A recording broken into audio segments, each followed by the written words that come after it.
A Haunting Secret of 1946, The Ellis Hotel, Atlanta, Georgia, Chapter 1. Whispers in the walls. The Ellis Hotel stood tall and imposing against the Atlanta skyline, its brick facade a testament to the bygone era. Its windows, some of them boarded up, reflected the city lights, giving it an eerie glow. To the untrained eye, it was just another historic building, but to those who knew its past, it was a place of haunting memories. James Mitchell stepped out of his cab, looking up at the grand entrance of the hotel. The ornate ironwork and the Gothic architecture gave it an old-world charm. He had heard stories about the Ellis Hotel, tales of apparitions and unexplained phenomena. As a paranormal investigator, James had always been curious about the legends surrounding the hotel. And now, he was finally here. The lobby was grand, with a crystal chandelier hanging from the ceiling and plush red carpets that muffled the sound of footsteps. The walls were adorned with black and white photographs of the hotel in its heyday. James approached the reception desk, where a young woman with raven black hair greeted him with a smile. "Good evening, sir. Welcome to the Ellis Hotel. How can I assist you?" "I have a reservation under James Mitchell," he replied, handing over his ID. The receptionist typed something into her computer and then handed him a key card. "Room 214, Mr. Mitchell. Enjoy your stay." James nodded, taking the key card. "Thank you. I've heard a lot about this hotel's history. It's quite fascinating." The receptionist's smile faltered for a moment. "Yes, the Ellis Hotel has a rich history. Some say it's haunted." James leaned in, intrigued. "Have you ever experienced anything unusual?" The receptionist hesitated, glancing around to ensure no one was within earshot. "Sometimes, late at night, I hear whispers. They talk about the fire of 1946. It's as if the walls have memories of their own." James felt a chill run down his spine. "That's exactly why I'm here. I want to uncover the truth behind these legends." The receptionist looked uneasy. "Be careful, Mr. Mitchell. Some things are better left undiscovered." James thanked her and made his way to the elevator. As he waited, he overheard two staff members talking in hushed tones.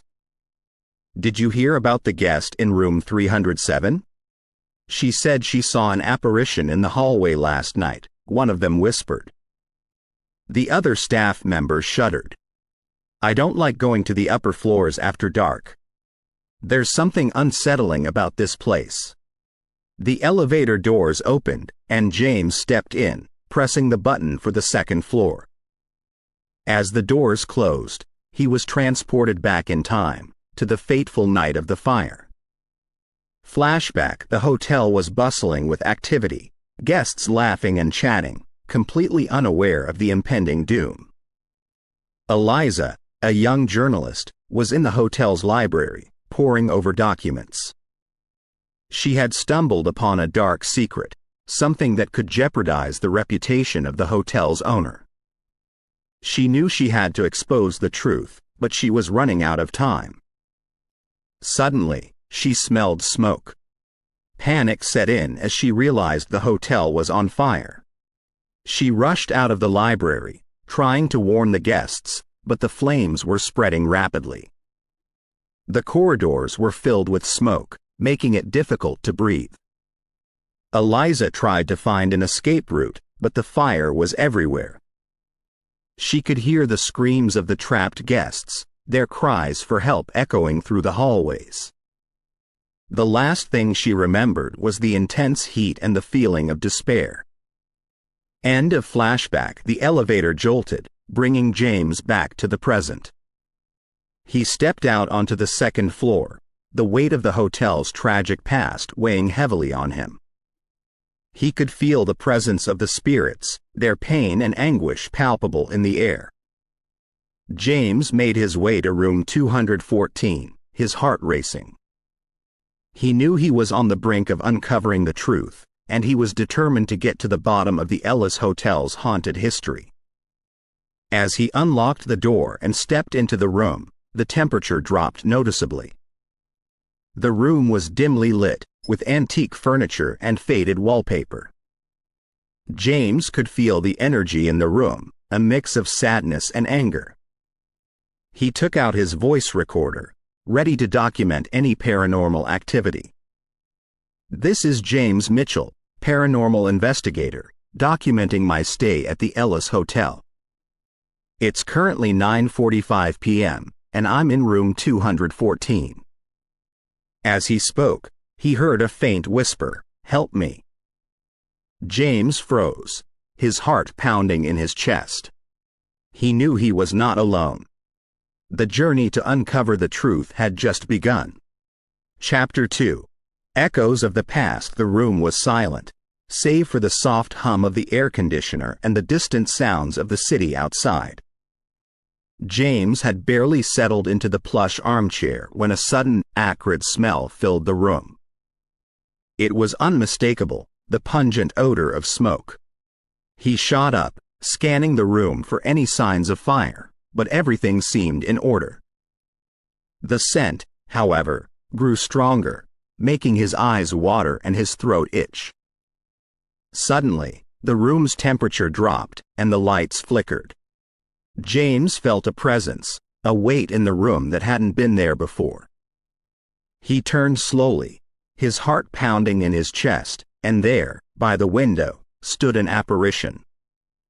A young woman, dressed in 1940s attire, her face pale and eyes filled with sorrow. It was Eliza. She didn't speak, but her gaze was fixed intently on James. Slowly, she raised a hand, pointing towards the door. James, driven by a mix of fear and curiosity, followed her gesture. The door was slightly ajar, leading to a dimly lit corridor. At the end of the hallway stood another door, slightly open, revealing the hotel's old library. With cautious steps, James approached the library. The room was bathed in a soft, golden glow from the antique lamps. Dust particles floated in the air, dancing in the beams of light. The walls were lined with wooden shelves, filled with old books and manuscripts. In the center of the room was a large wooden table, and on it lay a faded newspaper. Drawn to it, James picked up the paper. The headline screamed, "Tragic fire at the Winnicott Hotel. Over 100 dead." The article detailed the horrific events of that fateful night in 1946. As he read, the weight of the tragedy pressed down on him, the screams of the trapped guests, the desperate attempts to escape, and the overwhelming sense of despair. Lost in the article, James was jolted back to reality by a cold breeze. He looked up to see the window open, the curtains billowing in the wind. But what caught his attention was the mirror on the opposite wall. It had fogged up, and on it, written in a delicate hand, was a message: "Find the truth. Set us free." James stared at the message, a chill running down his spine. He knew he was not alone in the room. Turning slowly, he saw Eliza's apparition once more. Her eyes, filled with tears, pleaded with him. And then, just as suddenly as she had appeared, she vanished. The room was silent once more, but the weight of the past hung heavily in the air. James knew he had embarked on a journey that would change his life forever. The spirits of the Ellis Hotel were reaching out to him, and he was determined to uncover the truth and set them free. Chapter 3. Secrets in the Shadows. The library, with its towering bookshelves and dim lighting, felt like a world frozen in time. James stood still, the weight of Eliza's message heavy on his mind. The room was silent, save for the soft ticking of an old grandfather clock. But he wasn't alone. A faint rustling sound drew his attention to a corner of the room. There, the translucent figure of Eliza stood, her eyes beckoning him closer. She moved gracefully towards one of the bookshelves, her fingers tracing the spines of ancient books. Stopping at a particular section, she pressed on a seemingly ordinary book, and with a soft click, a hidden compartment revealed itself. Inside the compartment lay a leather-bound journal, its pages yellowed with age. Eliza gestured towards it, her eyes filled with a mix of hope and desperation. James, hesitating for a moment, reached out and took the journal. As his fingers brushed against the leather, a rush of images flooded his mind. Flashback: the hotel lobby buzzed with activity. Guests in elegant 1940s attire chatted and laughed, the air filled with the sound of clinking glasses and soft music. Eliza, notebook in hand, approached the reception desk, her eyes scanning the guest register. She was on the trail of a story, a lead that hinted at a dark underbelly of the hotel's elite clientele. She interviewed staff discreetly, prying for information. The bellboy, a young man with a mischievous glint in his eye, hinted at secret meetings in the hotel's private suites. The maid spoke of hushed conversations she'd overheard, of deals made in the shadows. And the bartender, after a few drinks, whispered about a powerful figure who frequented the hotel, always surrounded by an entourage. As Eliza delved deeper, she began to piece together a sinister puzzle. The hotel, with its opulent rooms and discreet staff, was a front for illicit activities. But it wasn't just any crime, it was something that could shake the very foundations of the city's elite. Her interviews with guests were met with resistance. Doors were slammed in her face, and she received veiled threats. But Eliza was undeterred. She knew she was onto something big, something that could make her career. But with each passing day, the danger grew. She felt eyes on her, watching her every move. Whispers followed her in the corridors, and she often caught glimpses of shadowy figures in her peripheral vision. One evening, as she sat in the hotel's bar, a stranger approached her. Dressed in a sharp suit, with piercing blue eyes, he introduced himself as Mr. Blackwood. He warned her to stop her investigation, hinting at dire consequences if she continued. Eliza, feigning nonchalance, brushed him off, but deep down, a seed of fear took root. End of flashback. James snapped back to the present, the weight of Eliza's memories pressing down on him. He opened the journal, and in elegant handwriting, Eliza's story unfolded. Page after page detailed her investigation, her interviews, and her growing fear. Sketches of the hotel's layout, notes on guests, and snippets of overheard conversations filled the pages. As he read, James realized the magnitude of what Eliza had uncovered. The hotel was a nexus of crime, and the fire, it seemed, was no accident. It was a cover-up, a way to silence Eliza and erase any evidence of the hotel's dark dealings. The room grew colder, and James felt a presence behind him. Turning, he saw Eliza, tears streaming down her face. She pointed to the last page of the journal, where a single sentence was written, "They know. I fear I won't make it out alive." James closed the journal, determination burning in his eyes. He would uncover the truth, not just for Eliza, but for all the souls trapped in the Ellis Hotel. The journey had only just begun, and the shadows of the past were closing in. Chapter 4. Whims of the Wraith. The morning sun streamed through the ornate windows of the Ellis Hotel, casting long shadows on the marble floors. The lobby was abuzz with guests, some checking out, others discussing their plans for the day. But amidst the usual chatter, there was an undercurrent of unease. A middle-aged couple, bags packed, stood at the reception desk, their faces a mix of anger and fear. "This is unacceptable," the woman exclaimed, her voice trembling. "Someone, or something, was in our room last night. Our belongings were scattered everywhere, and the bathtub was filled with cold water." The receptionist, trying to maintain her composure, apologized profusely. "I assure you, ma'am, we'll look into it. The Ellis Hotel prides itself on its service." But the couple wasn't alone in their complaints. Another guest spoke of his shoes being tied together, while yet another mentioned a mysterious chill in her room, despite the heating being on. James, having overheard the conversations, felt a growing sense of anticipation. He had come to the Ellis Hotel in search of the paranormal, and it seemed the spirits were more active than ever. Deciding to explore further, he made his way to the elevator. As the doors slid open, he was met with an unexpected sight. A young boy, no older than 10, stood inside, his attire reminiscent of the 1940s. His eyes, bright and mischievous, locked onto James. "Going up?" the boy asks, a playful grin on his face. James, taken aback, nodded. "Yes, to the 4th floor." The boy pressed the button, and as the elevator began its ascent, he introduced himself. "I'm Benjamin. I've been here a long time."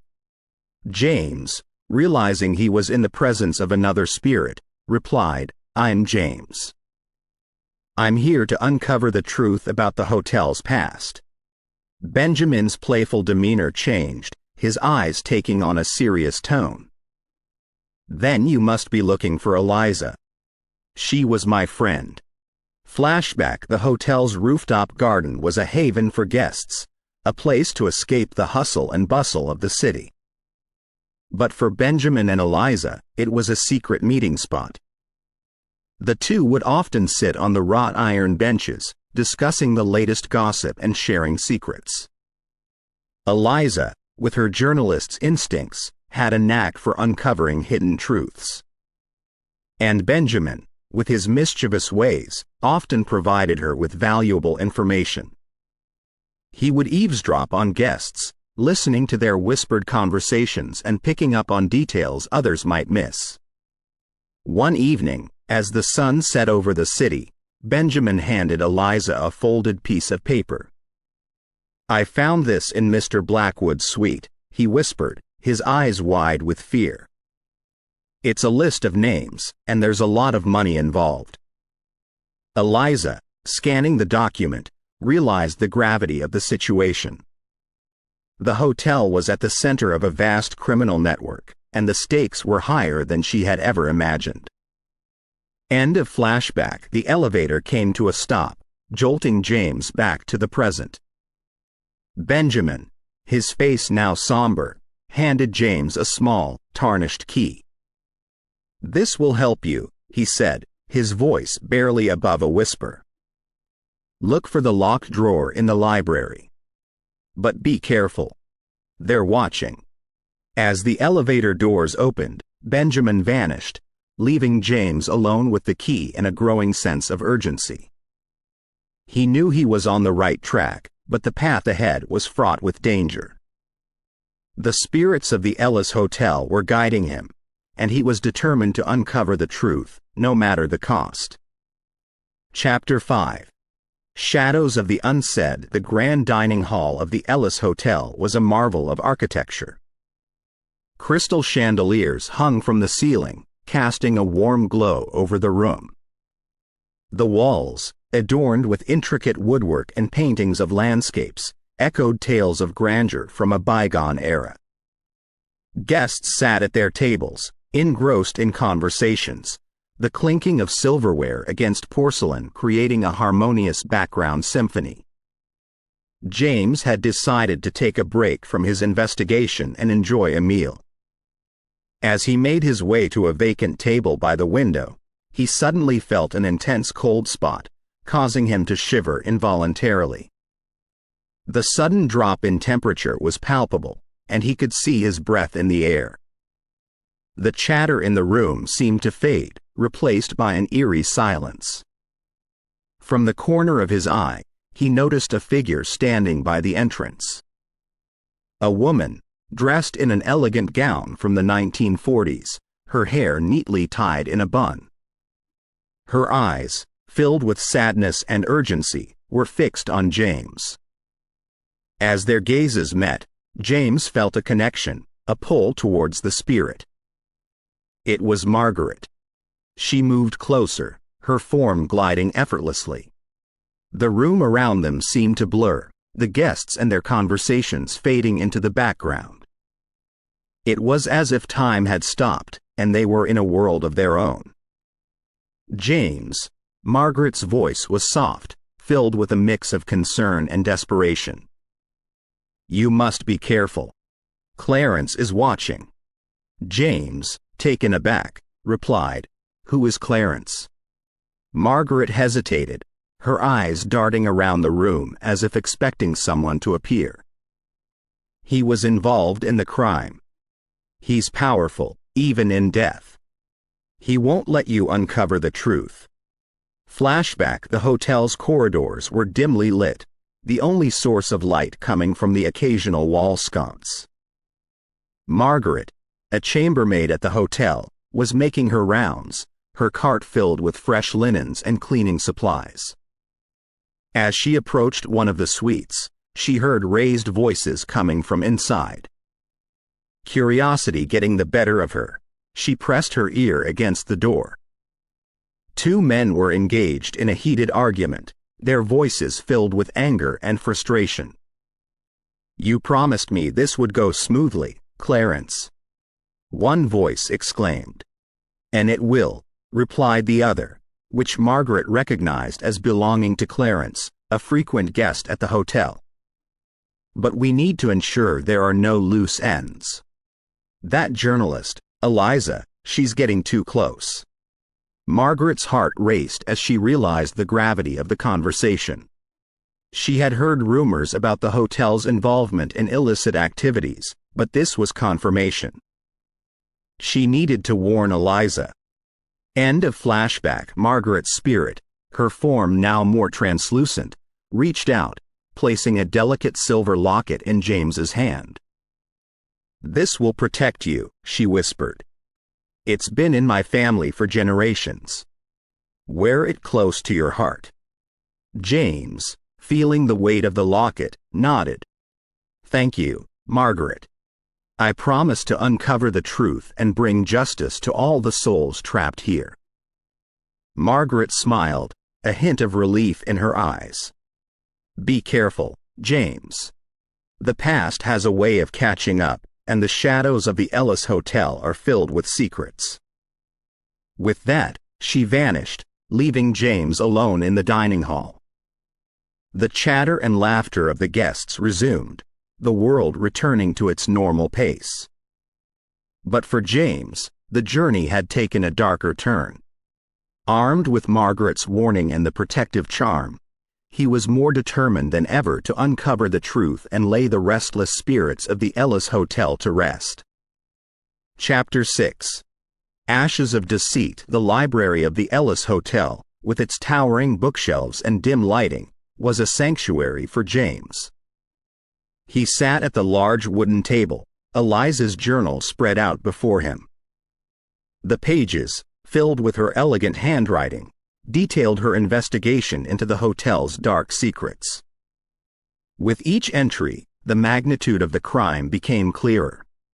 Eliza had uncovered a vast network of corruption, with the hotel serving as a front for illicit activities. Powerful figures from the city's elite were involved, their dealings hidden behind closed doors.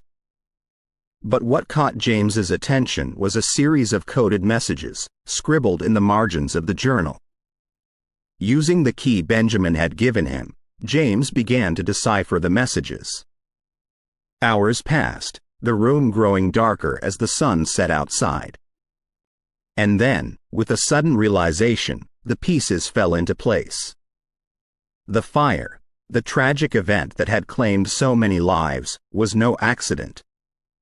It was a deliberate act, orchestrated to erase any evidence of the crime and silence those who knew too much. Flashback: a dimly lit room, the air thick with cigar smoke. Powerful men, their faces obscured by shadows, sat around a large table, discussing their plans. "We need to ensure our tracks are covered," one voice, deep and authoritative, said. "The journalist is getting too close. She knows too much." Another voice, which James recognized as Clarence's, replied, "I have a plan. The hotel will go up in flames, and with it, all evidence of our dealings. It will be tragic, of course, but necessary." The room was silent for a moment, the weight of the decision pressing down on them. And then, with a nod of agreement, the plan was set in motion. End of flashback. Eliza, having caught wind of the plan, had made desperate attempts to expose the truth. She had approached the city's newspaper, providing them with evidence of the crime. But with powerful figures involved, her efforts were met with resistance. Threats were made, and she was warned to stay silent. But Eliza was undeterred. She knew the stakes were high, and she was willing to risk everything to bring the truth to light. In her journal, she detailed her meetings with informants, her late-night visits to the hotel's private suites, and her growing fear for her safety. As James read on, he realized the depth of Clarence's betrayal. He had been a close confidant of Eliza's, providing her with valuable information. But in the end, his loyalty lay with the orchestrator of the crime. He had played a pivotal role in the fire, ensuring that Eliza was trapped inside, unable to escape. The weight of the revelation pressed down on James. The spirits of the Ellis Hotel, trapped in a never-ending cycle of pain and despair, were crying out for justice. And he was their only hope. Closing the journal, James felt a mix of anger and determination. He knew the path ahead was fraught with danger, but he was willing to risk everything to uncover the truth. The shadows of the past were closing in, and the battle for justice had only just begun. Chapter 7. Flames of Vengeance. The corridors of the Ellis Hotel were eerily silent as James made his way back to his room. The weight of Eliza's journal and the revelations within pressed heavily on his mind. Each step echoed with the whispers of the past, the walls bearing silent witness to the hotel's dark history. As he approached his room, the temperature dropped sharply, the familiar cold spot signaling the presence of a spirit. But this was different, more intense, more malevolent. The lights flickered, casting the corridor in an eerie, pulsating glow. And then, emerging from the shadows, the imposing figure of Clarence appeared. His spirit, unlike the others, was darker, more solid. His eyes, filled with rage and resentment, bore into James.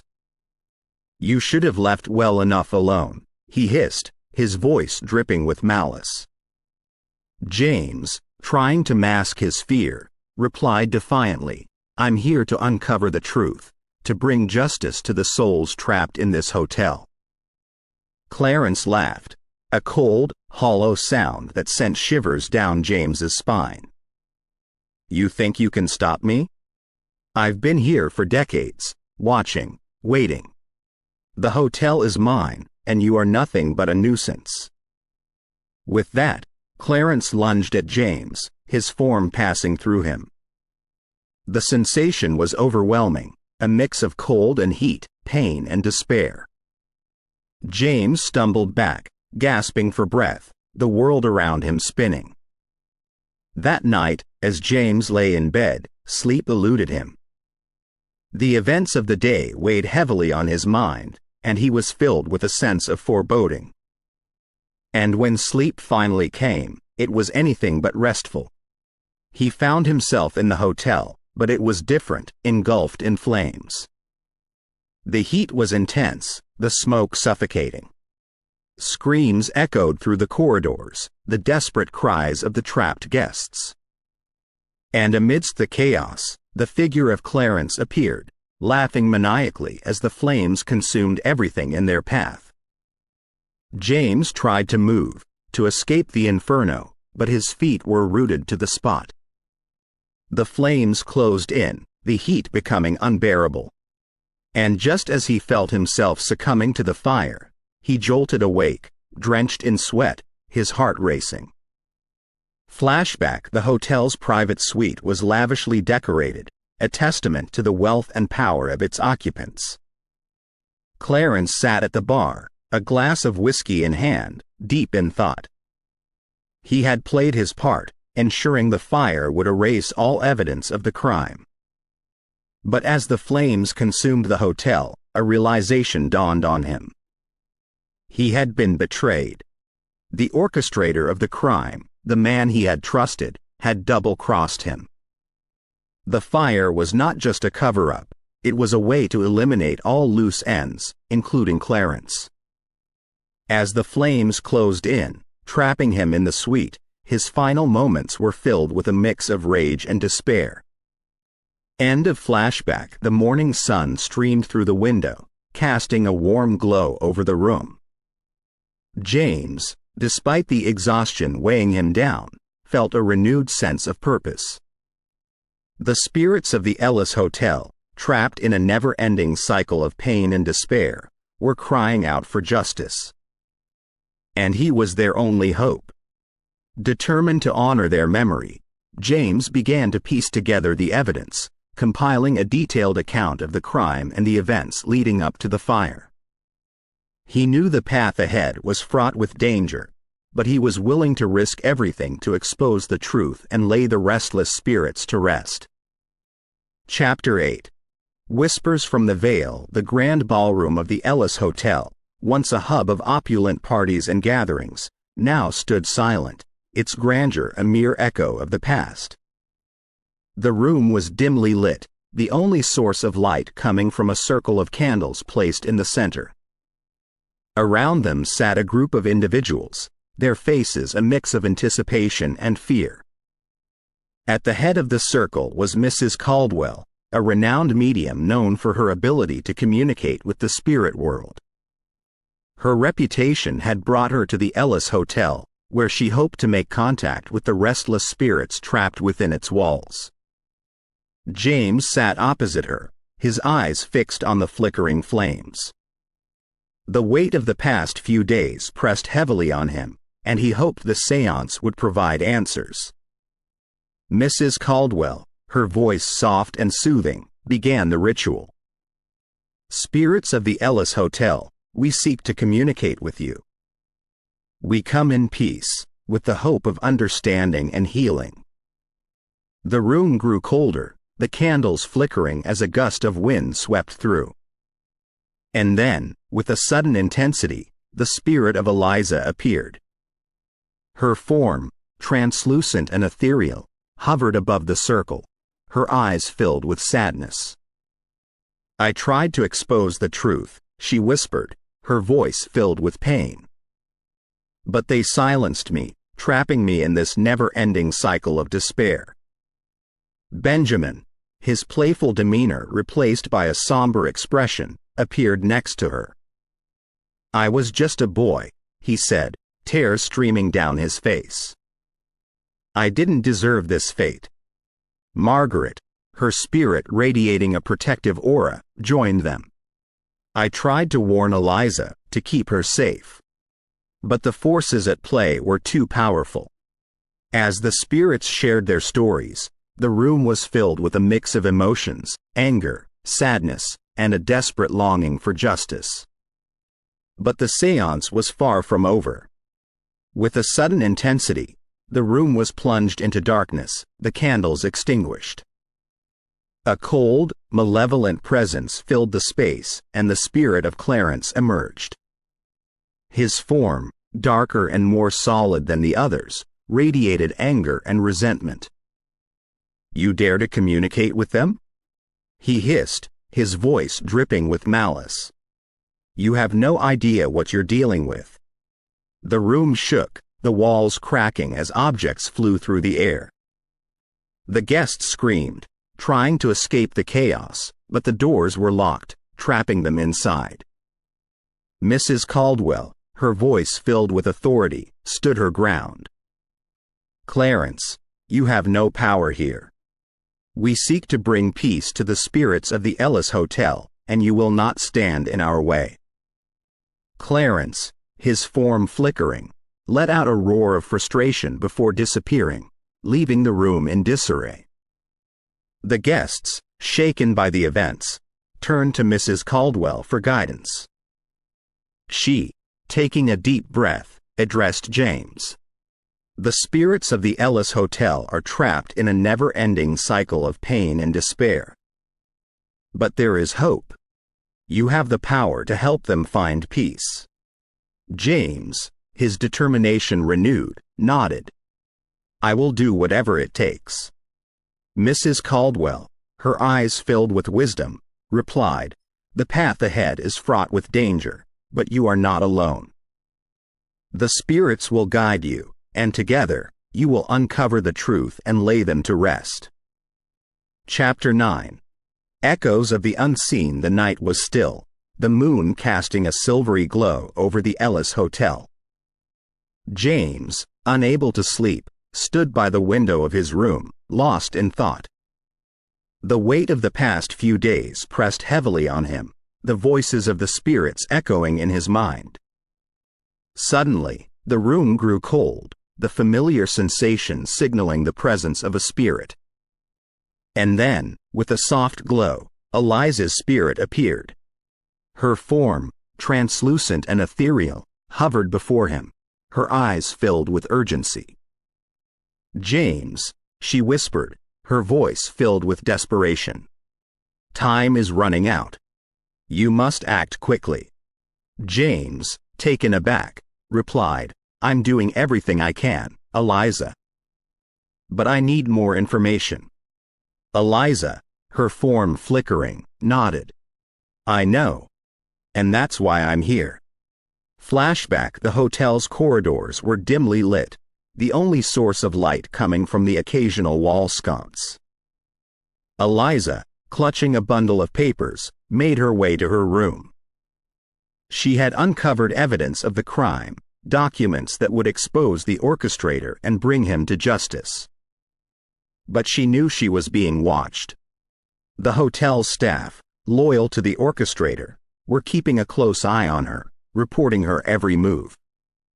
She needed to hide the evidence to ensure it didn't fall into the wrong hands. As she entered her room, she heard footsteps approaching. Panicking, she quickly hid the documents in a secret compartment behind the fireplace, praying they would remain undiscovered. But she was too late. The door burst open, and Clarence, his eyes filled with rage, stormed in. "You think you can expose us?" he hissed, his voice dripping with malice. "You have no idea what you're dealing with." Eliza, her heart racing, tried to escape, but Clarence was too quick. He lunged at her, his hands closing around her throat. And as the world faded to black, her last thought was of the evidence, hidden away, waiting to be discovered. End of flashback. Eliza's spirit, her form now more solid, reached out, placing a delicate hand on James's shoulder. "The evidence is still there, hidden behind the fireplace in my room. You must find it and bring the orchestrator and his descendants to justice." James, feeling the weight of the responsibility, nodded. "I promise, Eliza. I will uncover the truth and ensure justice is served." Eliza smiled, a hint of relief in her eyes. "Thank you, James. I knew I could count on you."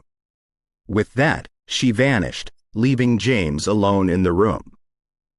But he was not alone for long. Mrs. Caldwell, having sensed the presence of a spirit, entered the room, her eyes filled with concern. "Are you all right?" she asks, her voice filled with worry. James, taking a deep breath, replied, "I'm fine. But we have work to do." Together, they began to formulate a plan, determined to confront the orchestrator's descendants and bring them to justice. The path ahead was fraught with danger, but they were willing to risk everything to uncover the truth and lay the restless spirits of the Ellis Hotel to rest. Chapter 10. Secrets in the Ashes. The Ellis Hotel, with its grand architecture and opulent interiors, held many secrets. James, armed with the knowledge provided by Eliza, was determined to uncover them all. The library, with its vast collection of books and documents, was his starting point. As he sifted through the old records, a set of blueprints caught his eye. They detailed the hotel's original design, showcasing its intricate layout. But what piqued James's interest was a section marked off, a hidden chamber not present in the current design. The chamber, located in the hotel's basement, was isolated, with no direct access points. It was the perfect location for something that needed to remain hidden, something sinister. Flashback: the basement was dimly lit, the only source of light coming from a single lantern. The orchestrator, a tall, imposing figure, stood in the center of the chamber, examining the device in his hands. It was a simple contraption, a timer attached to a canister filled with a flammable liquid. But its purpose was clear: to ignite the flames that would consume the hotel and erase all evidence of the crime.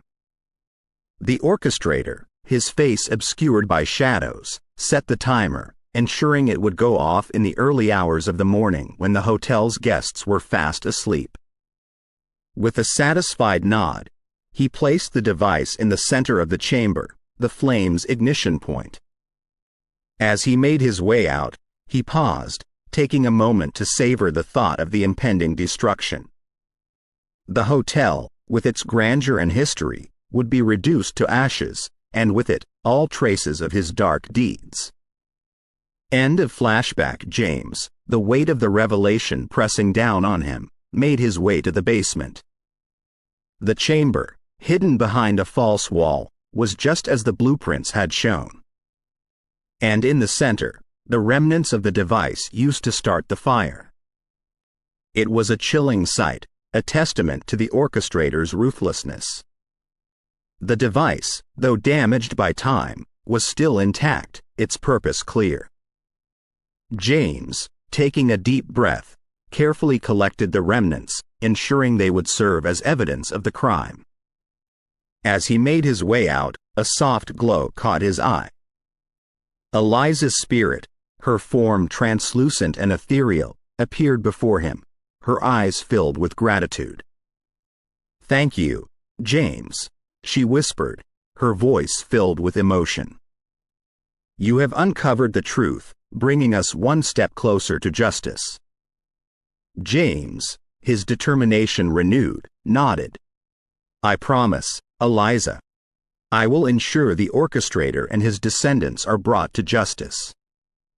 Eliza smiled, a hint of relief in her eyes. "I know you will. But there is one more thing you need to know." With that, she led him to a hidden alcove, revealing a secret meeting spot. The walls were covered in notes and documents, detailing the orchestrator's dealings and plans. It was the final piece of the puzzle, the evidence needed to expose the truth and bring the orchestrator and his descendants to justice. Chapter 11. Shadows of Justice. The morning sun cast a golden hue over the city as James made his way to the local police station. The weight of the evidence he carried was palpable, not just in its physical form but in its implications. The remnants of the device, the blueprints, the notes from the secret alcove, all pointed to a crime that had been buried in the annals of history. Detective Harrison, a seasoned officer with a reputation for his dogged determination, awaited James. The two had met briefly when James first arrived in town, and the detective had been skeptical of the tales of hauntings and spirits. But the evidence James now presented was undeniable. As James laid out the documents, the remnants of the device, and recounted the tales of the spirits, Detective Harrison's skepticism slowly transformed into realization. The magnitude of the crime, the lives lost, and the cover-up that had ensued were staggering. Flashback: the grand mansion stood atop a hill, its opulence a stark contrast to the surrounding homes. The orchestrator, now revealed as Lord Edmund Harrington, lived a life of luxury, funded by the proceeds of his dark deeds. Lavish parties, expensive gifts, and extravagant trips were the norm, all while the memories of the fire and its victims faded into obscurity. Guests marveled at Lord Harrington's wealth, unaware of its sinister origins. And as the years passed, the crime became nothing more than a distant memory, a tale told to scare children on stormy nights. But the past has a way of catching up, and Lord Harrington's descendants, now living off the ill-gotten wealth, were about to face the consequences of their ancestors' actions. End of flashback. Detective Harrison, now fully convinced of the crime's validity, wasted no time. With the evidence in hand, he launched a full-scale investigation, targeting Lord Harrington's descendants. The media caught wind of the story, and soon, the city was abuzz with tales of the Ellis Hotel, the fire, and the cover-up that had ensued. The Harrington family, once revered and respected, now found themselves at the center of a scandal. The evidence was irrefutable, and one by one, they were arrested, their assets seized, and their reputation in tatters. The city, still reeling from the revelations, sought to make amends. The hotel's management, in a bid to honor the victims and acknowledge the dark chapter in its history, decided to create a memorial. A statue, depicting the spirits of the victims, was erected in the hotel's courtyard, a somber reminder of the lives lost and the justice that had been delayed but not denied. James, standing by the memorial, felt a sense of closure. The spirits of the Ellis Hotel, once trapped in a never-ending cycle of pain and despair, could now rest in peace, their stories told, and justice served. Eliza's spirit, her form now radiant and ethereal, appeared one last time. "Thank you, James," she whispered, her voice filled with gratitude. "You have brought peace to our souls and ensured that our stories will never be forgotten." With that, she vanished, leaving James alone by the memorial, the weight of the past finally lifted. Chapter 12. The puppet strings. The Ellis Hotel, with its newly erected memorial, had become a beacon of justice and remembrance. But for James, the journey was far from over. The spirits had found peace, their stories told, and justice served. All but one. As night fell, James found himself drawn to the grand ballroom. The room, with its opulent chandeliers and intricate carvings, was a testament to the hotel's grandeur. But tonight, it held a different aura, one of anticipation and unease. The room grew cold, the familiar sensation signaling the presence of a spirit. And then, with a sudden intensity, Clarence's spirit emerged. His form, darker and more solid than the others, radiated anger and resentment. "You think you know the whole story?" he hissed, his voice dripping with malice. "You think you've uncovered the truth? You know nothing." James, taken aback, replied, "I've heard the stories, Clarence. The evidence is clear. You played a part in the crime." Clarence, his form flickering, let out a bitter laugh. "You think I wanted this? You think I chose this fate? I was nothing but a puppet, manipulated and used." Flashback. The grand mansion, with its opulent interiors and lavish parties, was a hub of power and influence. Clarence, a young and ambitious man, was drawn to it, lured by promises of wealth and power. Lord Harrington, the orchestrator of the crime, saw potential in Clarence, a pawn he could use to further his plans. "Join me," he whispered, his voice filled with temptation. "And I will give you everything you've ever dreamed of." Clarence, blinded by ambition, agreed, becoming an integral part of Lord Harrington's plans. He was promised wealth, power, and a place by Lord Harrington's side. But as the plans unfolded, Clarence began to realize the true nature of his role. He was nothing but a pawn, a scapegoat to take the fall for the crime. Lord Harrington, with his vast resources and influence, would emerge unscathed, while Clarence would be left to bear the brunt of the blame. The realization hit Clarence hard, filling him with rage and betrayal. He confronted Lord Harrington, demanding answers. But Lord Harrington, with a cold and calculating smile, dismissed him, leaving Clarence with nothing but his anger and resentment. End of flashback. Clarence's spirit, his form now more solid, looked at James, his eyes filled with pain. "I was used, betrayed by the one person I trusted. I played a part in the crime, yes, but I was not the mastermind. I was nothing but a puppet, manipulated and discarded." James, the weight of the revelation pressing down on him, nodded. "I understand, Clarence. I'm sorry for what happened to you." Clarence, his form flickering, let out a sigh of relief. "Thank you, James. All I wanted was for someone to hear my side of the story, to understand my actions." With that, he vanished, leaving James alone in the ballroom, the weight of the past finally lifted. Chapter 13.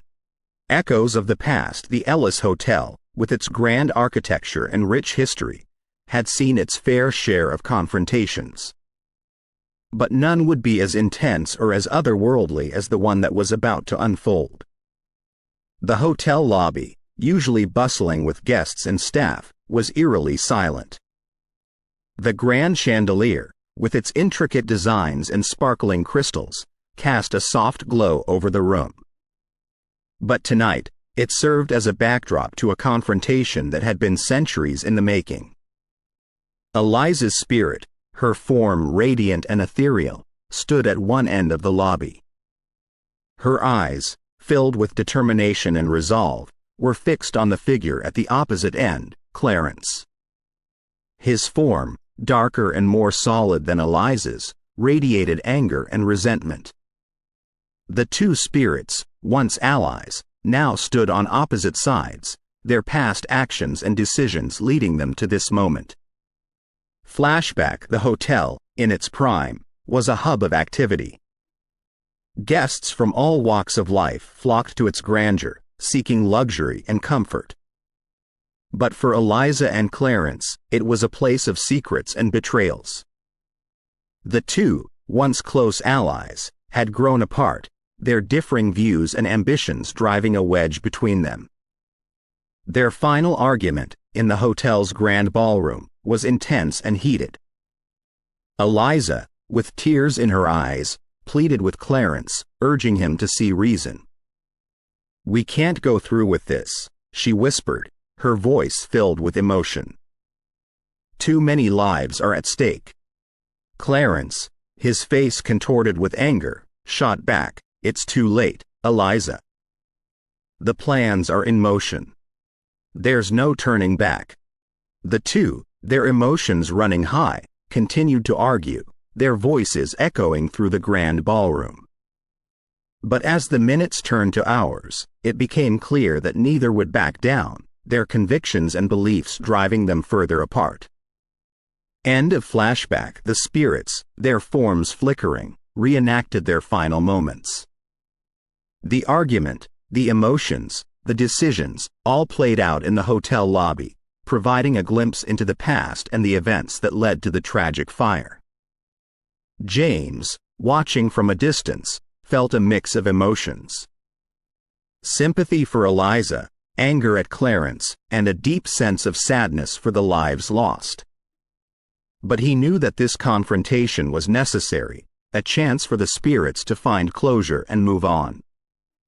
Mrs. Caldwell, her face etched with concentration, began to chant, her voice rising and falling in a rhythmic pattern. The ritual, passed down through generations, was designed to release the spirits, allowing them to find peace and move on. As the chant grew louder, the spirits began to fade, their forms becoming more translucent. Eliza and Clarence, their differences set aside, reached out to each other, their hands touching in a final embrace. With a final burst of light, the spirits vanished, leaving the hotel lobby in silence.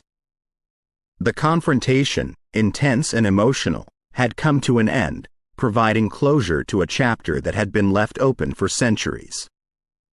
James, his heart heavy with emotion, turned to Mrs. Caldwell.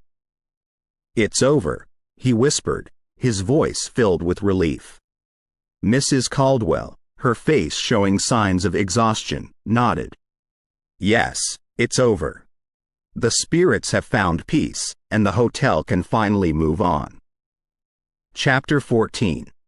Echoes of redemption. The sun rose over the city, casting a warm, golden hue on the Ellis Hotel. The grand structure, with its intricate designs and rich history, had been the epicenter of countless stories, both joyous and tragic. But today, it would witness an event that would bring closure to its darkest chapter. News vans and reporters from all over the country had gathered outside the hotel, their cameras and microphones poised to capture the moment. The truth about the fire, buried for centuries, was about to be publicly revealed. James, standing at the hotel's entrance, took a deep breath. The weight of the evidence, the testimonies, and the spirits' stories had been overwhelming. But today, justice would be served. As he stepped up to the podium, the crowd fell silent, their attention fixed on him. "Ladies and gentlemen," he began, his voice steady and confident, "today, we gather to reveal the truth about the tragic fire that claimed the lives of so many innocent souls."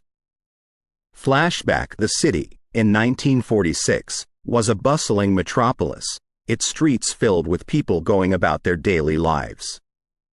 But the fire, with its devastating impact, had brought the city to a standstill.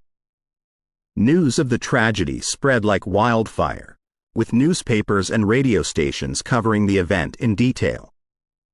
The city mourned the loss of its citizens, their grief palpable and overwhelming. Vigils were held, with thousands gathering to pay their respects. The hotel, once a symbol of luxury and grandeur, now stood as a somber reminder of the lives lost. But as the days turned to weeks and the weeks to months, the city began to move on. The fire, with its devastating impact, faded into the background, becoming nothing more than a distant memory. End of flashback. James, his voice filled with emotion, continued, "The fire, with its devastating impact, was not an accident. It was a deliberate act, orchestrated by those in power, to cover up a crime." The crowd gasped, the weight of the revelation sinking in. The truth, buried for centuries, was finally out. The hotel's management, in a bid to honor the victims and acknowledge the dark chapter in its history, had organized a commemoration ceremony. A statue, depicting the spirits of the victims, was unveiled, its form radiant and ethereal. As the ceremony concluded, the spirits, now at peace, appeared one last time. Eliza, Clarence, Margaret, and Benjamin, their forms more solid and vibrant, stood side by side, their faces filled with gratitude. Eliza, stepping forward, addressed James, her voice soft and melodic. "Thank you, James," she whispered. "You have brought justice to our souls and ensured that our stories will never be forgotten." With that, the spirits faded, their forms becoming more translucent, until they vanished, leaving James alone by the statue. The weight of the past, with its secrets and betrayals, had been lifted. Justice had been served, and the spirits, once trapped in a never-ending cycle of pain and despair, had found peace. Chapter 15.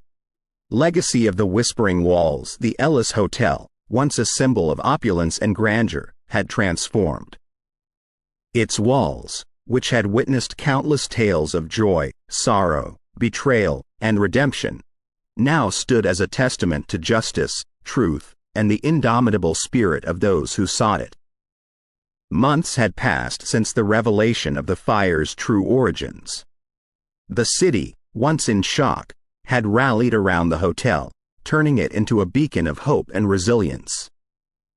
Tourists from all over the world flocked to its doors, not just to experience its luxury, but to pay homage to its storied past.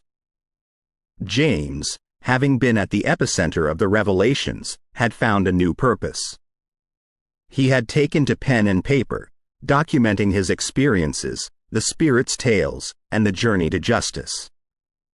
The book, titled Whispers from the Walls, The True Story of the Ellis Hotel, became an instant bestseller. Its pages, filled with emotion, suspense, and redemption, resonated with readers worldwide, ensuring that the spirit stories would never be forgotten. The hotel's management, recognizing the importance of preserving its history, had established a museum section dedicated to the 1946 fire. The section, with its artifacts, photographs, and testimonies, provided a glimpse into the past, allowing visitors to experience the events firsthand. The centerpiece of the museum was Eliza's journal, its pages filled with her elegant handwriting, detailing her investigation and the events leading up to the fire. But the most poignant part of the museum was the memorial wall.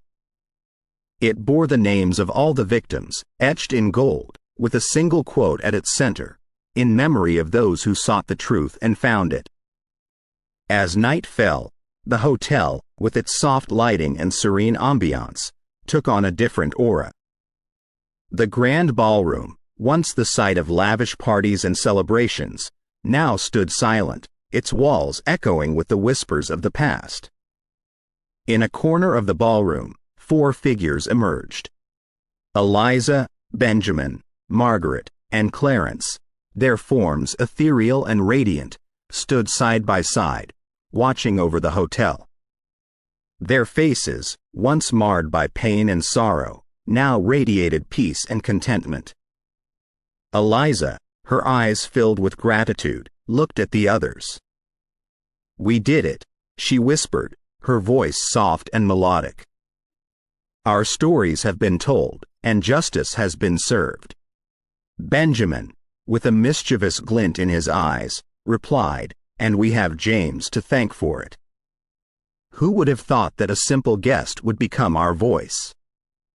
Margaret, her form flickering, added, "And Mrs. Caldwell. Without her, we would still be trapped, our stories untold." Clarence, his form more solid than the others, nodded. "It's time for us to move on," he said, his voice filled with emotion. "But we will always watch over this place, ensuring that its legacy lives on." With that, the spirits faded, their forms becoming more translucent, until they vanished, leaving the ballroom in silence.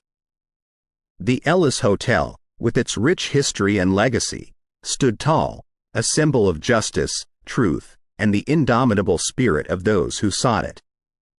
We hope you have enjoyed our storytelling offering tonight. Please be sure to subscribe and turn on notifications to be alerted of future weekly additions to our collections. Paranormal Untold Stories.